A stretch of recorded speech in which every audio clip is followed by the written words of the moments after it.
নমস্কার স্যার। সৎ সাহেব আপনার নাম? ভানু দাস। আপনি কোথা থেকে এসেছেন? আমি শিলিগুড়ি কোর্টমার থেকে এসেছি। এই সমাগমে এসে আপনার কেমন লাগছে? এই সমাগমে এসে আমার খুব ভালো লাগছে, খুব আনন্দ ভোগ করছি আমি। আপনি কি পরিবার সহ এসেছেন নাকি না, আপনার আমি কেউ এসেছে? পরিবার থেকে আমি একাই এসেছি। আপনি কবে সন্তরামপালজি মহারাজের কাছ থেকে নাম দীক্ষা নিয়েছেন? 2025-এ নাম দীক্ষা নিয়েছি।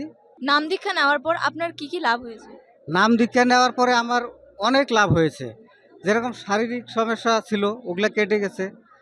আর আমার কাজকর্ম ঠিক রকম আগে হতো না। নাম দীক্ষা নেওয়ার পরে কাজকর্ম আমার বেশ পরমাত্মার কৃপায় আমার খুব ভালো চলছে এখন।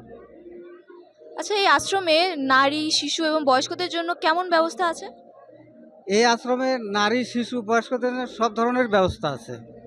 মানে কারোর কোনো রকম সমস্যা হবে না।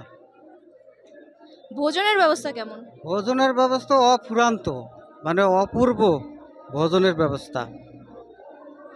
তো আপনি যুব সমাজের জন্য কি বলতে চান? যারা এখনো পর্যন্ত নাম দীক্ষা নেয়নি, তাদেরকে আপনি কি বলতে চান? যারা এখনো নাম দাম নেয়নি তাদেরকে বলতে চাই, তোমরা ইউটিউব চ্যানেল খুলবা, ওইখানে সন্ত রামপাল মহারাজ, ওইখানে সৎসঙ্গ হয়, ওগুলো দেখলে পারে তোমাদের ভক্তি চলে আসবে। তোমরা নাম দাম অবশ্যই তাড়াতাড়ি নিয়ে নেবে।